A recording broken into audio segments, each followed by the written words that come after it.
بسم اللہ الرحمن الرحیم۔ السلام علیکم ورحمۃ اللہ وبرکاتہ۔ وعلیکم السلام۔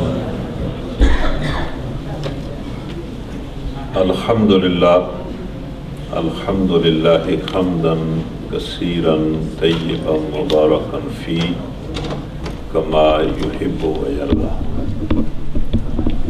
وصلی اللہ علی سیدنا و حبیبنا و حبیب رب العالمین محمد وعلی آلہ وصحبہ تسلیما کثیرا کثیرا۔ وربنا آمنا فاغفر لنا وارحمنا وانت خیر الراحمین۔ وربنا آتنا فی الدنیا حسنہ وفی الآخرۃ حسنہ وقنا عذاب النار، آمین برحمتک یا ارحم الراحمین۔ خواتین و حضرات، اللہ کا شکر ہے کہ آج ہم اپنے پروگرام کے مطابق قرآن مجید کی تلاوت کرنے، قرآن کو سمجھنے اور قرآن سے ہدایت حاصل کرنے اور ہر طرح کی برکت حاصل کرنے کے لیے آج اپنے پروگرام کے مطابق دوسرے دن میں حاضر ہیں۔ اگر آپ جسمانی حاضری کے ساتھ ذہنی طور پر بھی حاضر ہیں تو ہم اللہ کی طرف سے اس توفیق پر اللہ کا شکر ادا کرتے ہیں، الحمدللہ۔ اور اس شکر کے ساتھ ہم سب بڑی محبت اور ادب کے ساتھ نبی صلی اللہ علیہ وسلم پر درود اور سلام بھیجتے ہیں اور اللہ سے دعا کرتے ہیں کہ اللہ تعالی ہمیں دنیا میں بھی ان کا ساتھ نصیب کرے اور آخرت میں بھی ان کا ساتھ نصیب کرے، اور پھر ہم سب روزے کی حالت میں اللہ کی زمین کے اس ٹکڑے مسجد میں بیٹھ کر اپنے لیے، اپنے والدین کے لیے، اپنے گھر والوں کے لیے، اپنے بچوں کے لیے، اپنے بچوں کی ذریت اور اولادوں کے لیے، اپنے بھائیوں بہنوں، ان کے اہل و عیال کے لیے، اپنے تمام عزیز و اقارب اور دوست احباب کے لیے، اور پھر دنیا بھر میں پھیلے ہوئے سب اہل ایمان مردوں اور عورتوں کے لیے اللہ سے گناہوں کی معافی مانگتے ہیں، مغفرت طلب کرتے ہیں، اور دور دور تک دنیا اور آخرت میں اس سے فضل اور رحم کی درخواست کرتے ہیں۔ اس کے بعد آج کا سبق ہے۔ جو گزارش میں نے کل کی تھی وہی آج کرتا ہوں کہ بڑی توجہ سے، بڑے دھیان سے، بڑے غور و فکر سے اور بڑے ادب سے، بلکہ ایک لفظ استعمال کیا گیا ہے کہ بڑے خشوع اور خضوع سے قرآن کو سنیں۔ قرآن سننے کا اگر موقع ملے، اللہ قرآن سننے کی توفیق دے تو اس توفیق کا شکر ادا کرنا چاہیے اور قرآن کے سننے کا حق ادا کرنا چاہیے۔ قرآن اگر کوئی بندہ دھیان سے سنے گا تو اللہ تعالیٰ ضرور اس پر رحم کرے گا۔ اس لیے میں آپ سے عرض کرتا ہوں کہ قرآن کو بڑے دھیان سے سنیں، اور ہر بندہ، کسی کو یہ خیال نہیں آنا چاہیے کہ میں تو قرآن بڑا پڑھتا ہوں، میں تو بڑا سمجھتا ہوں، مجھے اس طرح سے کیا نئی بات ملے گی۔ کسی کو یہ نہیں سوچنا چاہیے۔ قرآن ایک ایسی چیز ہے کہ کوئی بندہ بھی اس سے غنی نہیں ہو سکتا، حتیٰ کہ محمد الرسول اللہ صلی اللہ علیہ وسلم کو اللہ نے حکم دیا کہ روزانہ رات کو اٹھا کریں، آدھی رات، آدھی سے زیادہ یا کم اللہ کے دربار میں کھڑا ہوا کریں اور بڑی آہستگی سے، بڑی توجہ سے قرآن کو پڑھا کریں۔ قرآن ہی اس کام میں آپ کی مدد کرے گا جو کام اللہ کی طرف سے آپ کے ذمہ لگائے گا۔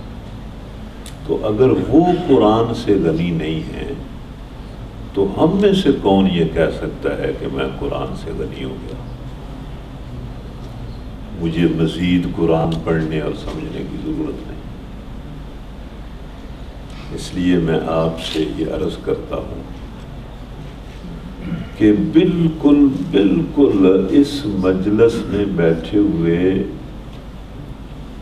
کوئی لہجہ بھی آپ ضائع نہ کریں، بلکہ پوری توجہ سے بات کو سنیں۔ آج کی بات کا آغاز ہم اس سے کرتے ہیں۔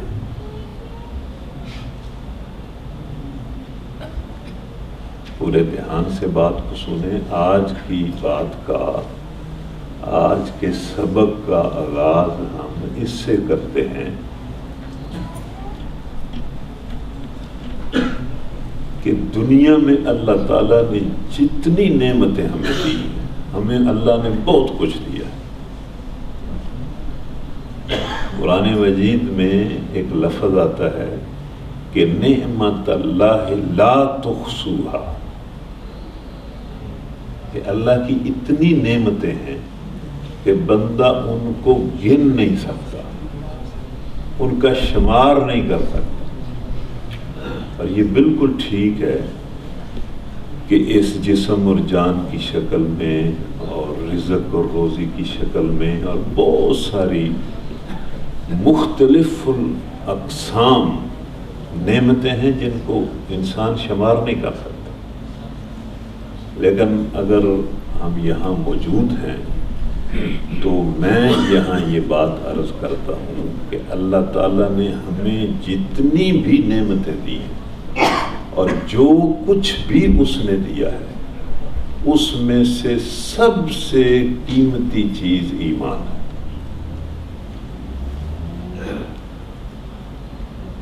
سب سے قیمتی چیز ایمان ہے۔ اس دنیا کی ہر چیز کو، ایون زندگی کو، سب کچھ کو ایمان پر قربان کیا جا سکتا ہے، ایمان کو کسی چیز پر قربان نہیں کیا جا سکتا۔ اس ایمان کی آبیاری کے لیے اور اس کی مضبوطی کے لیے ہم یہاں بیٹھے ہیں۔ ہم قرآن کیوں پڑھتے ہیں، کیوں سمجھتے ہیں؟ کہ یہ جو ہمارے پاس ایمان کی نعمت ہے، اس کے اندر مضبوطی پیدا ہو، اس کو ہم قرآن کی تعلیمات سے سیراب کریں، اور ماحول میں جو آندیاں اور جھکڑ ہیں اس ایمان کو برباد کرنے کے لیے ان کا ہم مقابلہ کر سکیں، اور اسی حالت ایمان سے اس دنیا سے چلے جائیں۔ ہم بالکل اسی لیے بیٹھے ہیں کہ اپنے اس ایمان کی آبیاری کریں، اس کو مضبوط کریں، اس پر مضبوطی سے کھڑے ہونے کے لیے اپنے اندر طاقت پیدا کریں۔ یہ قرآن اسی لیے ہم پڑھتے ہیں۔ یہ جو آپ نے پروگرام بنایا ہے مل کر قرآن پڑھنے کا، یہ اسی لیے ہے کہ ہم اپنے ایمان کو مضبوط کریں۔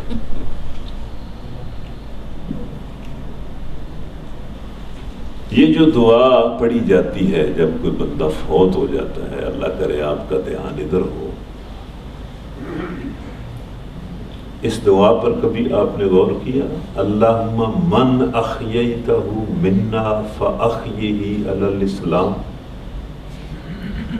ومن توفیتہ منا فتوفہ علی الایمان۔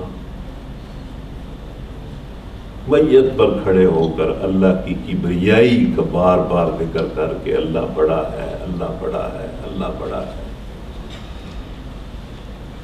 یہ دعا کی جاتی ہے کہ اے ہمارے اللہ، ہم میں سے تو جس کو زندگی دے اسے اسلام کی زندگی دے. مطلب یہی ہے ایمان کی زندگی دے، اسلام کی زندگی دے. اور ہم میں تو جس کو مارنے کا فیصلہ کر لے کہ مار دینا ہے اس کو ایمان پر موت دے. آپ کیا سمجھتے ہیں اس دعا کا کیا مطلب ہے؟ ایک مطلب تو وہی ہے جو بظاہر الفاظ سے ظاہر ہے، لیکن اگر تھوڑا سا اس میں ڈوب کر سوچیں تو اس کا مطلب یہ ہے کہ زندگی اور موت، ادھر دھیان کریں، زندگی اور موت کوئی چیز نہیں ہے. زندہ ہونا اور مرنا کوئی بڑی چیز نہیں ہے. پھر لوگ پتہ نہیں کب سے زندہ ہو رہے ہیں، کب سے مر رہے ہیں. حالانکہ ہم یہ سمجھتے ہیں کہ زندگی ایک بڑی چیز ہے، موت بھی ایک بڑی چیز ہے، لیکن یہ دعا ہمیں بتاتی ہے. اس دعا میں اللہ کے رسول نے ایک راز کھولا ہے. اس طرح انہوں نے یہ دعا کی ہے نا اور ہمیں سکھائی ہے. تو اللہ کرے آپ بات کو سن رہے ہوں کہ انہوں نے ایک راز کھولا ہے اس دعا کے ذریعے کہ زندگی بڑی چیز ہوگی اور مرنا بھی بڑی چیز ہوگا، لیکن زندہ رہنا اور مرنا بڑی چیز نہیں ہے. بڑی چیز یہ ہے کہ کوئی بندہ ایمان پر زندہ رہے اور ایمان پر مرے. یعنی ایمان زندگی اور موت سے بڑی چیز ہے. تو اس ایمان کو بیدار کرنے کے لیے، اس کو سیراب کرنے کے لیے، اس کو بڑھانے کے لیے، اس کو مضبوط کرنے کے لیے، اس پر مضبوطی پر کھڑا ہونے کے لیے ہم بیٹھے ہیں اور قرآن پڑھ رہے ہیں. اور پھر ویسے تو بات میں نے کر دی ہے، اللہ نے جو نعمتیں دی ہیں، جو چیزیں ہمیں دی ہیں، بالکل آپ اس بات کو سمجھ لیں کہ ان ساری نعمتوں میں سے بڑی نعمت ایمان ہے.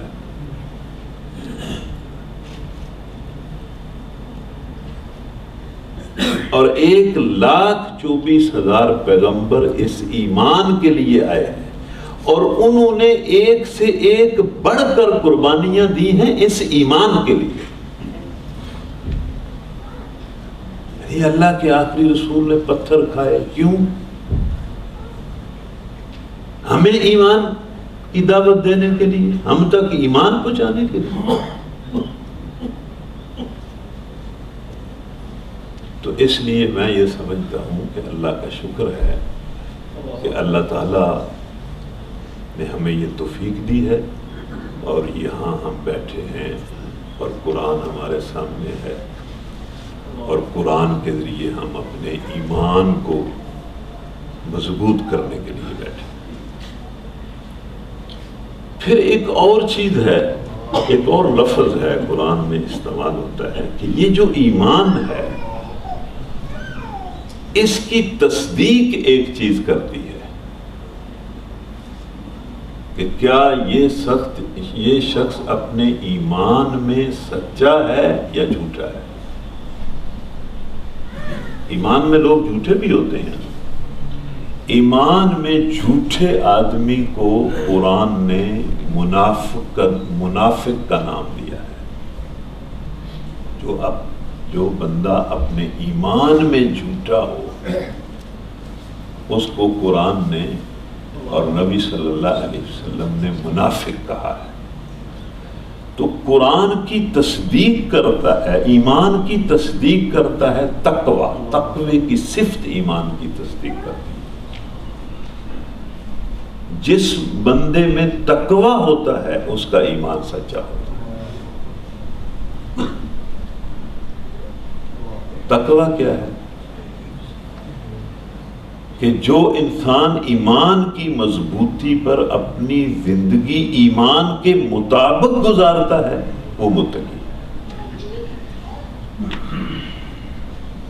اور جو بندہ ایمان کے مطابق زندگی نہیں گزار سکتا یا نہیں گزارتا، اس کو ہم کیا کہیں؟ اسی پر منافقت کا الزام آتا ہے۔ تو ہم یہاں پر بیٹھے ہیں، ایک تو اپنے ایمان کو مضبوط کرنے کے لیے آپس میں بات نہ کریں، کوئی بندہ یہاں بیٹھا آپس میں بات نہ کرے، واللہ یہاں بیٹھ کر آپس میں بات کرنا اللہ کی بات کو اپنی بات سے کاٹنے کے مترادف ہے۔ تو بندہ بات کر رہا ہو نا کسی مجلس میں اور کوئی بندہ اس کی بات کو کاٹ دے تو اسے بڑا غصہ آتا ہے کہ کمال ہے، اس نے میری بات کو کاٹ دیا، میں ایک بات کر رہا تھا درمیان میں اپنی بات شروع کر دی۔ تو کہاں کسی بندے کی بات کو کاٹنا اگر بے ادبی ہے تو اللہ کی بات کو کاٹنا کیا ہے؟ تو یہ تو قرآن اللہ کی بات ہے۔ تو ہم یہاں بیٹھے ہیں ایمان کو سیراب کرنے کے لیے، اللہ کرے ہمارا ایمان سیراب ہو جائے، مضبوط ہو جائے، ان حالات میں جن حالات میں ہیں ان میں ہمارا ایمان مضبوط ہو جائے۔ اور دوسرا، ہم اس لیے یہاں اکٹھے ہیں کہ اپنے تقوی کی صفت کو مضبوط کریں،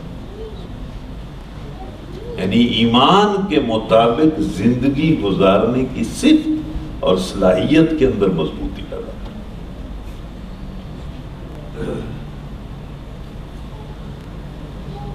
اس کے بعد آج کا جو سبق ہے وہ سن لیں۔ یہ اتفاق ہے کہ جو بات کل ہم نے پڑھی تھی اسی سے آج پھر قرآن،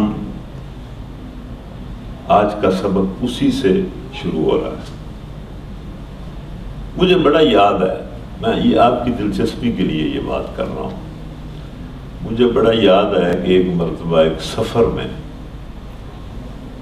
قرآن کی تلاوت کر رہا تھا۔ اب بندہ گاڑی میں بیٹھا ہے، پچھلی سیٹ پر بیٹھا ہے اور تلاوت کر رہا ہے، یہ اکثر ایسا ہوتا ہے۔ تلاوت کرتے کرتے میں ان آیتوں تک پہنچا، یہ آیتیں جو آج میں نے سبق کے لیے منتخب کی ہیں۔ تلاوت روٹین میں تلاوت کر رہا تھا، لیکن جو ہی میں ان آیتوں پر پہنچا تو میں رک گیا۔ ان آیتوں نے مجھے روک لیا۔ یہ میں آپ کی دلچسپی کے لیے تھوڑی ان آیتوں کی اہمیت کے لیے میں بات کر رہا ہوں۔ میں رک گیا اور میں نے بار بار ان آیتوں کو پڑھا اور میں حیران ہوتا رہا کہ اللہ تعالیٰ کس طرح بات کو سمجھاتا ہے۔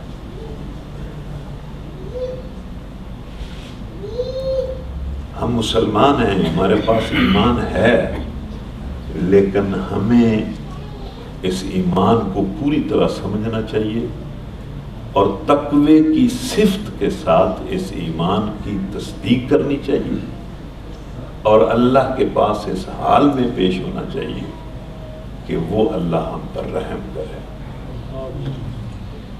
اور ہمیں معاف کر دے اور اپنے غصے کی جو شکل ہے اپنے عذاب سے ہمیں بچا لے اور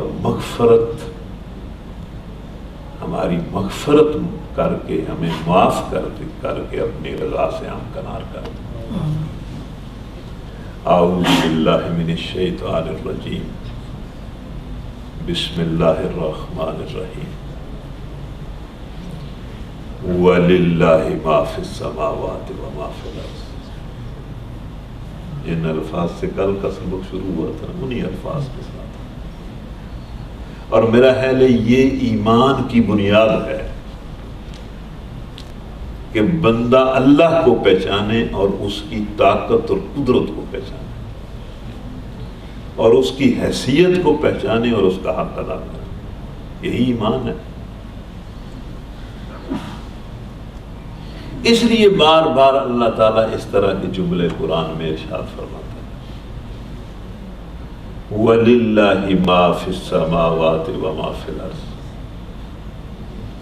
لوگوں اصل حقیقت یہی ہے، اس کو تم پہچاننے کی کوشش کرو اور اس کو سمجھ جاؤ کہ آسمانوں اور زمین کی ہر چیز کا مالک اللہ ہے۔ اس بات کو کل ہم نے قدر تفصیل سے سمجھا تھا کہ بالکل یہ بات کو بہت زیادہ کوئی مشکل تو نہیں ہے اس بات کو سمجھنا کہ اس جسم اور وجود اور اس زندگی کا مالک انسان تو نہیں ہے۔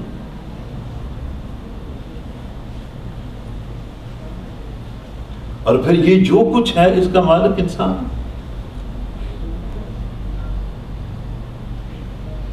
وَلِلَّهِ مَا فِي السَّمَاوَاتِ وَمَا فِي الْأَرْضِ۔ اس بات کو سمجھ جو، بڑی یہ بنیادی بات ہے کہ تم کسی چیز کے مالک نہیں ہو، جو کچھ تمہارے پاس ہے وہ اللہ کا دیا ہوا ہے اور آزمائش اور امتحان کے لیے امانت ہے۔ اس کے بعد اگلے لفظ ہے وَلَقَدْ وَصَّيْنَا الَّذِينَ أُوتُوا الْكِتَابَ وَلَقَدْ وَصَّيْنَا الَّذِينَ أُوتُوا الْكِتَابَ مِنْ قَبْلِكُمْ وَإِيَّاكُمْ أَنِ اتَّقُوا اللَّهَ۔ یہ ایک ہی آیت ہے جو میں پڑھ رہا ہوں، جس میں پہلی بات اللہ نے یہ کی کہ آسمانوں اور زمین کی ہر چیز کا مالک اللہ ہے۔ اس کو تم ذہن میں رکھ لو۔ ہاں البتہ ہم نے پہلوں کو بھی یہ نصیحت کی تھی اور تمہیں بھی کرتے ہیں، ان اتقوا اللہ، یہ زندگی کے دن اللہ سے ڈر کر اللہ کی بندگی میں اور اس کے حکم کے مطابق گزارو۔ پہلوں کو بھی ہم یہ سمجھاتے رہے ہیں، تمہیں بھی سمجھاتے ہیں۔ یہاں کوئی چیز تمہاری نہیں ہے، جو کچھ تمہارے پاس ہے وہ امانت ہے اور عارضی ہے اور امتحان ہے۔ ہاں البتہ ہم پہلوں کو بھی یہ سمجھاتے رہے ہیں اور واقعی اللہ نے پہلوں کو سمجھایا اور تمہیں بھی سمجھاتے ہیں۔ ان اتقوا اللہ، اللہ کا تقوی اختیار کرو، جو زندگی کے 4 دن ہیں اور جو امانتیں تمہارے پاس ہیں ان کو اللہ کی رضا کے لیے اسی کی بندگی میں استعمال کرو۔ اس کے بعد پھر اللہ نے کہا، اب اس آیت کو میں نے آپ سے عرض کیا نا کہ میں جب اس آیت پر پہنچا تو میں نے اس کو بار بار پڑھا۔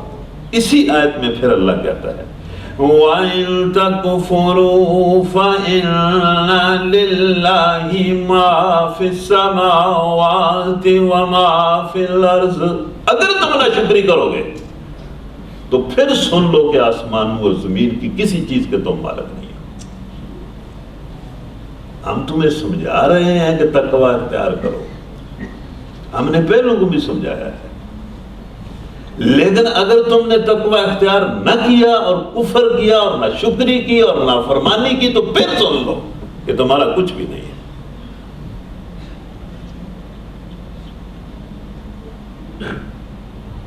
یعنی ایک ہی آیت میں 2 مرتبہ یہ لفظ بولے کہ تمہارا کچھ بھی نہیں ہے۔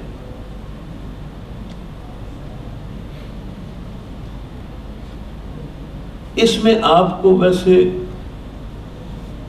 یہ ایک تو آپ لفظ سن رہے ہیں، مجھ سے زیادہ آپ سمجھدار ہیں، لگتا بھی مجھے یہی ہے کہ آپ مجھ سے زیادہ سمجھدار ہیں، میں تسلیم بھی کرتا ہوں۔ لیکن یہ جو الفاظ آپ نے سنے ہیں، ابھی اس آیت کے آخری الفاظ رہتے ہیں، یہ آیت پوری نہیں ہوئی۔ اس آیت کے پہلے الفاظ یہ ہیں کہ لوگوں اس کو ذہن میں رکھو کہ آسمانوں اور زمین کی ہر چیز کا مالک اللہ ہے۔ ہاں البتہ ہم نے پہلوں کو بھی یہ نصیحت کی تھی اور تمہیں بھی نصیحت کرتے ہیں کہ اللہ سے ڈر کر یہ زندگی کا وقت پورا کرو اور اس کے حکم کے مطابق زندگی گزارو۔ اس کا تقوی اختیار کرو۔ یہ بات کہنے کے بعد پھر اللہ نے کہا کہ اگر تم تقوی اختیار نہیں کرو گے یا نہیں کرتے، تمہیں کوئی پرواہ نہیں ہے، تمہارے اندر کوئی تکبر ہے، کوئی غلط فہمی ہے، کوئی جہالت ہے، تو پھر سن لو کہ آسمانوں اور زمین کی کسی چیز کے مالک نہیں ہو، اللہ مالک ہے۔ اس میں سے کوئی اور چیز بھی آپ کو ملی ہے اس آیت میں کہ یہ اتنا بڑا سلسلہ، یہ زندگی، یہ سارا جہان، یہ مال، یہ اولاد، یہ سارا سلسلہ اور ہمارا کچھ بھی نہیں؟ بار بار اللہ میں کہہ رہے ہیں تمہارا کچھ بھی نہیں، تمہارا کچھ بھی نہیں، تمہارا کچھ بھی نہیں، تمہارا کچھ بھی نہیں۔ آپ کو اس آیت میں کوئی چیز ملی ہے کہ ہمارا بھی کچھ ہے؟ اس آیت میں ہے کہ انسانوں تمہارا بھی کچھ ہے، اور وہ کیا ہے؟ آسمانوں اور زمین کی ہر چیز کا مالک اللہ ہے۔ ہاں البتہ تمہارے پاس ایک چیز ہے، اور وہ اللہ کا تقویٰ ہے، یہ تمہارے کام آئے گا۔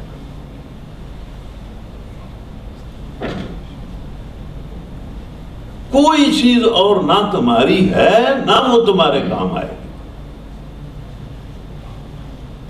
البتہ ایک چیز تمہاری ہے اور وہ تمہارے کام آئے گی، اور وہ اللہ کا تقویٰ ہے۔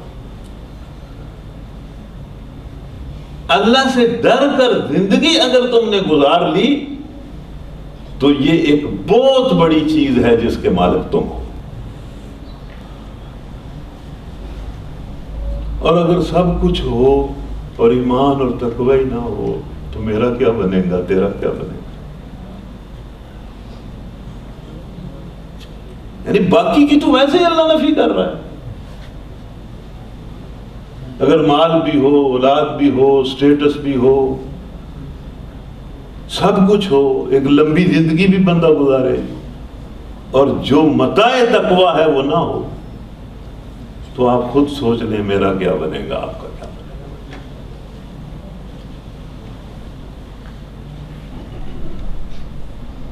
جو چیز میری اور آپ کی ہو سکتی ہے، یا جو چیز مجھے اور آپ کو کوئی فائدہ پہنچا سکتی ہے، وہ اگر میرے پاس نہیں ہے یا آپ کے پاس نہیں ہے تو پھر کیا؟ اور اس کے آخری لفظ یہ ہیں اس آیت کے، یہ بڑی بنیادی بات ہے، اسی لیے میں نے تکرار کے باوجود ان آیتوں کو منتخب کیا ہے۔ اس کے آخری اس آیت کے لفظ یہ ہیں، وَكَانَ اللَّهُ غَنِيًّا حَمِيدًا، وَكَانَ اللَّهُ غَنِيًّا حَمِيدًا، وَكَانَ اللَّهُ غَنِيًّا حَمِيدًا۔ لوگوں اگر تم نے تقوی اختیار نہ کیا، نہ شکری کی، تو سن لو کان کھول کر کہ اللہ تم سے بالکل بے نیاز ہے، اور وہ اپنی ذات میں آپ محمود ہے، اسے کوئی پرواہ نہیں۔ مطلب یہ کہ اگر تم کفر اور ناشکری کرو گے تو تم کیا سمجھتے ہو تمہارے کفر اور ناشکری کا نقصان اللہ کو ہو جائے گا؟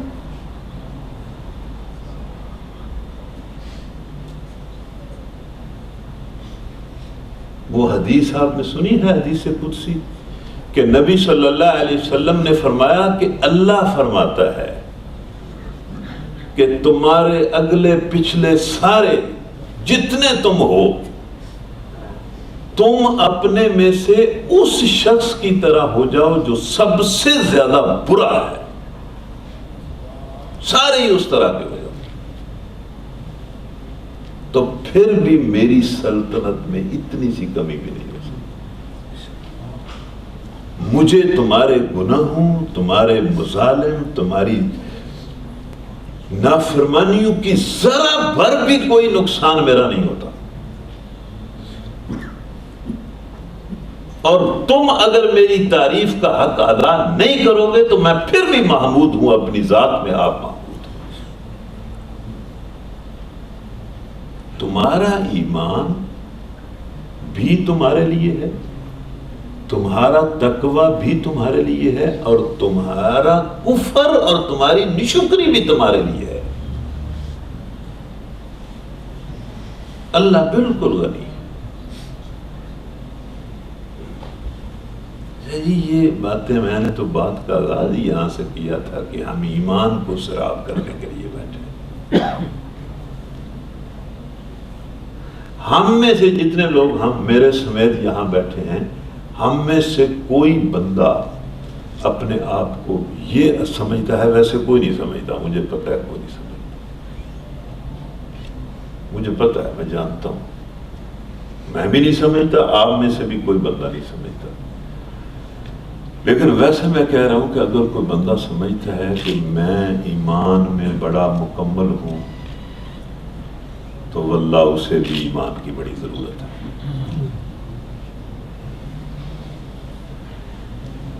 اسے بھی ایمان اور تقوی کی بڑی حاجت ہے. اول تو ہم سمجھتے ہیں کہ ہم ایمان اور تقوی کے معاملے میں بہت کمزور ہیں. اس کے بعد دوسری آیت سنیں، ضرور سنیں، دھیان سے سنیں، شوق سے سنیں. سب کچھ کے باوجود جو کچھ آپ کو نظر آ رہا ہے، جس چیز نے آپ کو غلط فہمی میں ڈالا ہوا ہے، جس چکا چوند نے آپ کی آنکھوں کو خیرہ کیا ہوا ہے، اس ساری چکا چوند کے باوجود جو کچھ قرآن کہتا ہے وہی حق ہے.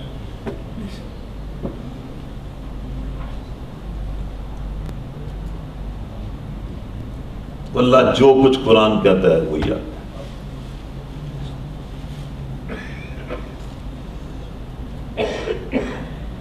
اللہ کی باتیں سچائی اور عدل کے اعتبار سے مکمل ہیں.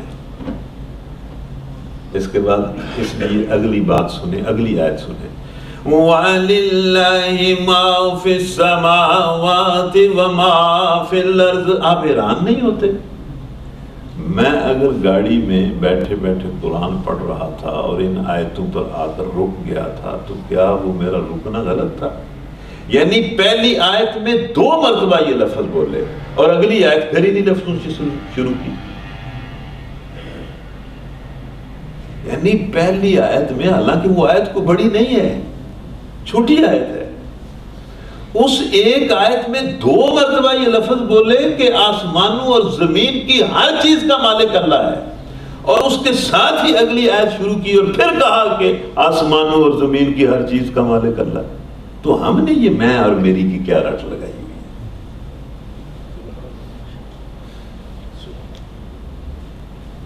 یہ بڑا عجیب انداز ہے سمجھانے کا اور ذہن میں ڈالنے کا کہ نکلو اس غلط فہمی سے باہر.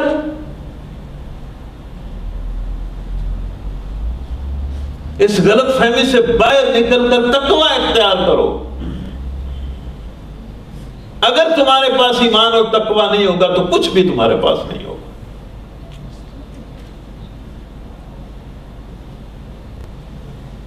دو مرتبہ یہ بات کہنے کے بعد اگلی آیت کو شروع کیا اور پھر ان الفاظ سے شروع کیا. وَلِلَّهِ مَا فِي السَّمَاوَاتِ وَمَا فِي الْأَرْضِ وَكَفَى بِاللَّهِ وَكِيلًا. اس کا کیا مطلب ہے؟ پہلی آیت میں اگر اللہ نے یہ سمجھایا کہ دیکھو اگر تم کفر کی راہ اختیار کرو گے، ناشکری کی راہ اختیار کرو گے، نافرمانی کی راہ اختیار کرو گے، تو تمہارے کفر اور تمہاری نافرمانی اور تمہاری ناشکری کی کوئی اللہ کو پرواہ نہیں ہے، سارا نقصان تمہارا ہوگا. اللہ اس سے بالکل غنی، اللہ کو کوئی فرق نہیں پڑتا. دوسری آیت میں علماء کہتے ہیں کہ اللہ نے یہ کہا کہ اگر کوئی اس کے راستے پر چلے گا تو اسے کسی کی کوئی فکر نہیں ہونا چاہیے، اس کے لیے اللہ وکالت اور حمایت اور مدد کے لیے بالکل کافی ہے، اسے کوئی پرواہ نہیں ہونی چاہیے. اس کے لیے بالکل اللہ کافی ہے۔ اور واللہ جو ایمان اور تقوی کی راہ پر چلنا چاہے گا دیانت داری کے ساتھ اور ہمت کے ساتھ اور جرت کے ساتھ، اللہ اس کی پشت پر ہوگا، اس کا مددگار ہوگا، ہر قسم کے حالات میں اسے وہ تقوی کی اور ایمان کی توفیق دے دے۔ کوئی ہمت کرے صحیح۔ اور باقی رہا کہ یہ ایمان کے لیے اور تقوی کے لیے یہ جو قربانی کا تصور ہے، کوئی چیز چھوڑنی پڑتی ہے، کوئی تکلیف اٹھانی پڑتی ہے۔ اور اس کی میں بات آپ کو بتاؤں کہ جن لوگوں کو ایمان اور تقوی کی حقیقت سمجھ آ جاتی ہے، انہیں ایمان اور تقوی کا لطف ہی اس وقت آتا ہے جب وہ قربانیاں دیتے ہیں۔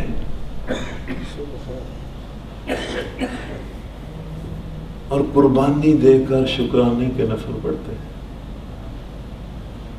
قربانی دے کر شکرانے کے نفل پڑھتے ہیں کہ یا اللہ تیرا شکر ہے، تو نے ایمان کے لیے مجھ سے مال کی، جان کی یہ قربانی لے لی، یا اللہ تیرا شکر ہے۔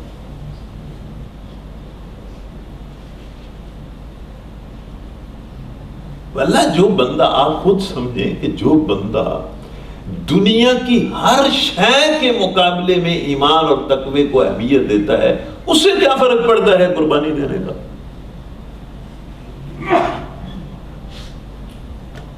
لیکن اللہ نے یہاں حوصلہ دلایا، تھپکی دی کہ بھائی آسمانوں اور زمین کا مالک کوئی اور نہیں ہے، نہ یہاں کسی اور کا اختیار چلتا ہے۔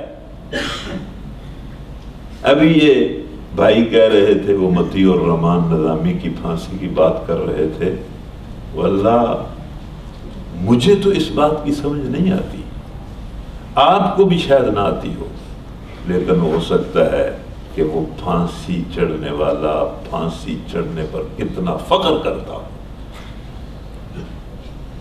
مرنا تو ہرگز نہیں ہے، لیکن وہ کس طرح مرا،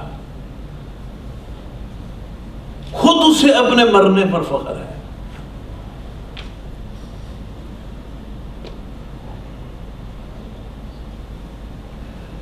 اس کے بعد اللہ نے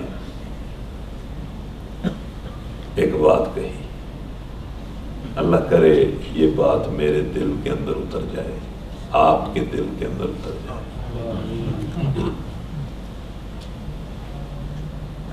میں پھر یہ کہتا ہوں کہ سب کچھ کے باوجود جو کچھ قرآن کہتا ہے وہ سچ کہتا ہے۔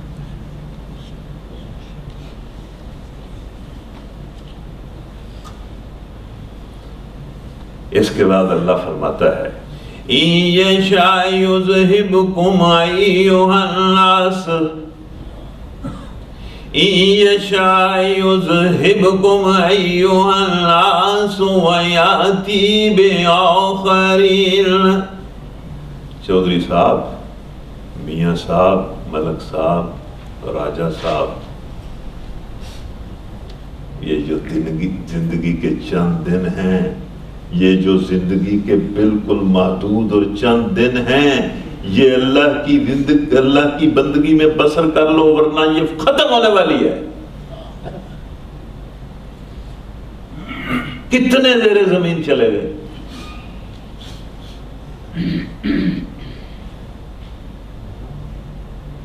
انسان بڑی جلدی مرتا ہے۔ میں کہتا ہوں انسان دنیا کی بہت ساری چیزوں سے جلدی مرتا ہے، اس کی اپنی بنائی ہوئی چیزیں باقی رہ جاتی ہیں، یہ مر جاتا ہے۔ یہ میز باقی رہ جائے گا، یہ میز کی عمر میری عمر سے زیادہ ہے۔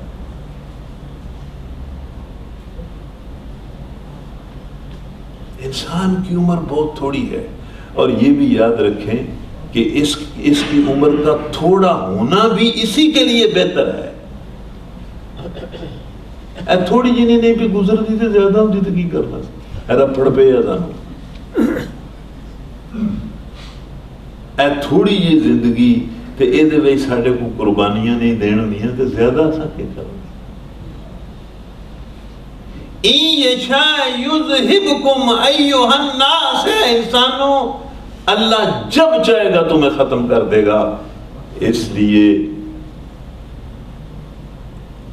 جو تمہارے پاس زندگی کے چند دن ہیں ان کو اللہ کو راضی کرنے میں استعمال کرنا.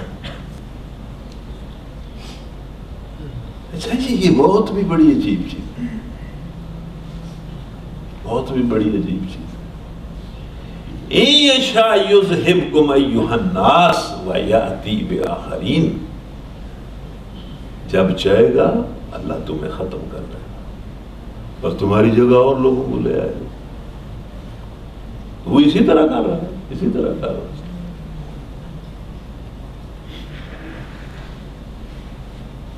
تو ضرور مرتے وقت ہی مطلب بات کو سمجھنا ہے. بندہ پہلے کیوں نہ سمجھتا ہے؟ مرتے وقت اگر کوئی بندہ سمجھے بھی تو کیا سمجھا گیا، کیا اس کا فائدہ؟ وَكَانَ اللَّهُ عَلَىٰ ذَلِكَ قَدِيرًا. اور تمہیں سمجھ نہیں آتی، تمہیں سمجھ نہیں آتی کہ تمہیں ختم کر دینے اور تمہاری جگہ اور لوگوں کو لے آنے پر اللہ پوری طرح قدرت رکھتا ہے. اس کی قدرت کا میدان ہر وقت دیکھتے نہیں تم.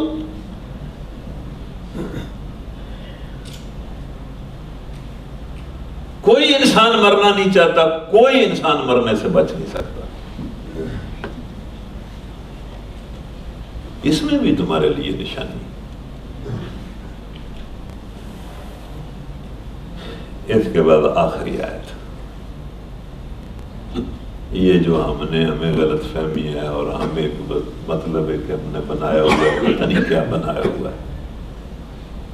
من کان یرید ثواب الدنیا، من کان یرید ثواب الدنیا. لوگوں سنو تو صحیح، تم میں سے جو شخص یہ چاہتا ہے میری دنیا بڑی بن جائے، میری دنیا بڑی بن جائے، میری دنیا بڑی بن جائے، ہر کوئی چاہتا ہے. ہم تو سارے اسی طرح ہی بیٹھے ہیں. ایسا سارا دنیا بنانے دیتے چکر ہے اور کی.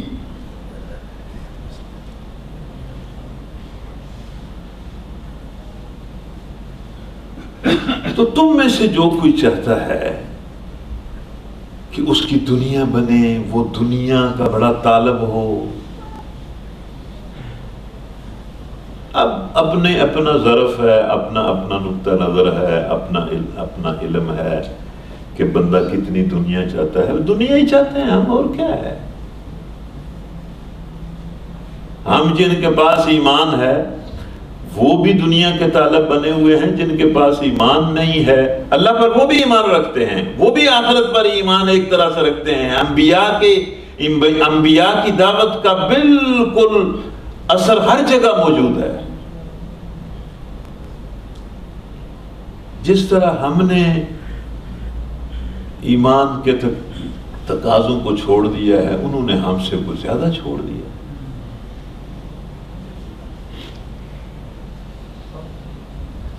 تو یہ دنیا کی طلب اور دنیا کا طالب، دنیا بن جائے، یہ بن جائے، یہ بن جائے. تو اللہ تعالیٰ کہتا ہے من کان یرید ثواب الدنیا. سننا جی اللہ کی بات کو.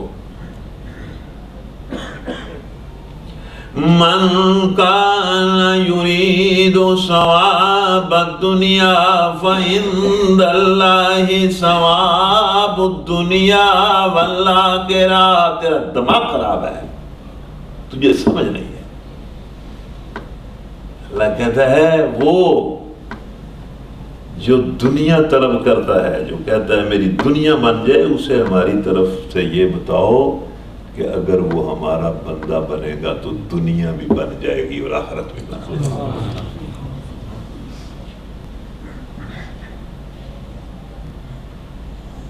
اور کیا چاہیے، اور کیا چاہیے. مطلب وہ جو کہتا ہے دنیا بن جائے، دنیا بن جائے، اس کا تو دنیا بننے کا تصور ہی بڑا محدود ہے. وہ تو غلامی کی زندگی میں دنیا بنانے کے چکر میں چکر میں پھنسا ہوا ہے. اگر وہ ہمارا بندہ بنے گا تو ہم اسے دنیا نہیں دنیا کی حکمرانی دے دیں گے, سب کچھ اس کے حوالے کر دیں گے.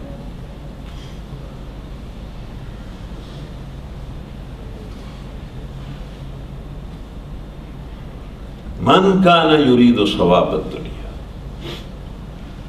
جو دنیا کا طالب ہے, دنیا کے پیچھے لگا ہوا ہے اور دنیا کے لیے وہ اپنا ایمان برباد کر رہا ہے اور دنیا اسے کچھ کرنے نہیں دیتی, اسے ایک بات ہماری طرف سے تو بتاؤ کہ اگر وہ ہمارا بندہ بنے اور ہماری بندگی کی راہ اختیار کرے اور ہماری بندگی کا حق ادا کرے تو ہم اسے دنیا بھی دے دیں گے, آخرت بھی دے دیں گے.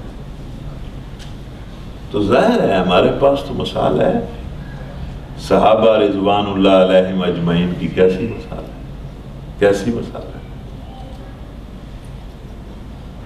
اللہ تعالیٰ نے انہیں دنیا دی, کس طرح دی؟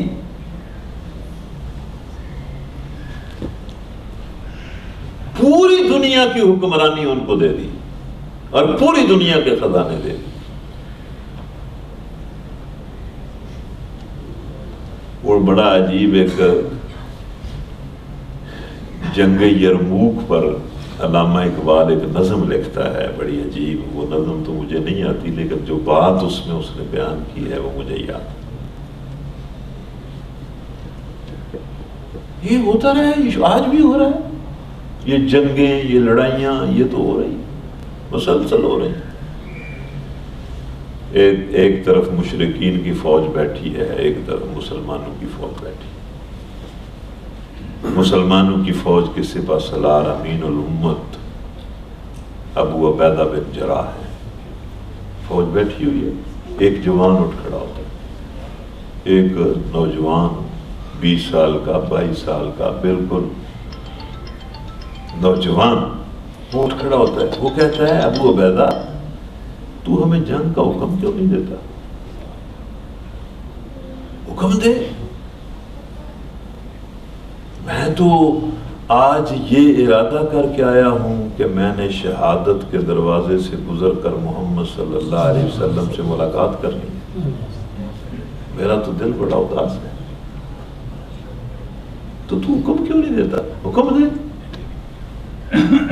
اور ساتھ ہی وہ نوجوان کہتا ہے کہ اے سپہ سالار, اگر کوئی تیرا پیغام نبی صلی اللہ علیہ وسلم کے نام ہو تو میں تو جا رہا ہوں, میں نے تو ملنا ہے ان سے, مجھے پتہ ہے میں جا رہا ہوں. اگر کوئی پیغام ہو تو میں دے دوں گا. ابو عبیدہ بن جراح بڑے حیران ہوتے ہیں, خوش بھی ہوتے ہیں اور کہتے ہیں کہ اے جوان, اگر تو اتنا ہی پختہ ارادہ کر کے آیا ہے اور تیری ملاقات آج محمد صلی اللہ علیہ وسلم سے ہونی ہے تو ان کو میرا سلام عرض کرنا, اور سلام کے بعد انہیں یہ بتانا کہ اے محمد صلی اللہ علیہ وسلم, آپ کے ذریعے سے جو وعدے اللہ نے ہم سے کیے تھے وہ سارے پورے ہو گئے. اور انہیں بتانا کہ ابو عبیدہ مصر کی سرحد پر کھڑا ہے اور مصر کے سارے خزانوں کی چابیاں اس کے ہاتھ میں آنے والی. اور اے جوان رہنا, محمد صلی اللہ علیہ وسلم کو بتانا, میرا سلام دینا اور انہیں بتانا کہ میرا ایک بھائی سعد بن ابی وقاص ایران کی سرحد پر کھڑا ہے اور ایران کے خزانوں کی ساری چابیاں اس کے ہاتھ میں آنے والی, کوئی نہیں روک سکتا. اور انہیں بتانا کہ میرا تیسرا بھائی شام کی سرحد میں کھڑا ہے, خالد بن ولید, اور شام کے سارے خزانوں کی چابیاں اس کے ہاتھ میں آنے والی. اگر تم اللہ کی بندگی کی راہ اختیار کرو, اس کا حق ادا کر دو, اس کا حق ادا کر دو, تو ہم تمہیں دنیا بھی دے دیں گے اور آخرت بھی دے دیں گے.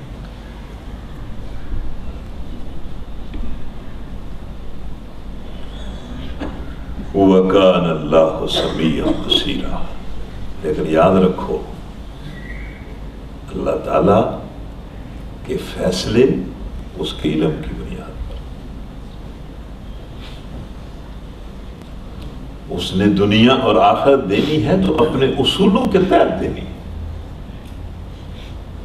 جو بندگی کی راہ چلے گا اور حق ادا کرے گا اس کو دینی ہے۔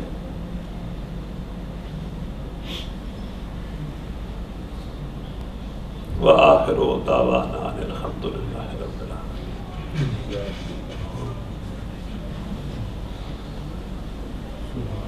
تو اللہ تعالی ہمیں ایمان عطا کرے اور تقوی عطا کرے۔ الحمدللہ وکفا والسلام علی عبادہ الذین اصطفیٰ۔ ربنا آمنا فاغفر لنا وارحمنا وانت خیر الراحمین۔ یا اللہ ہمیں معاف کر دے، ہم پر اپنی رحمت فرما دے۔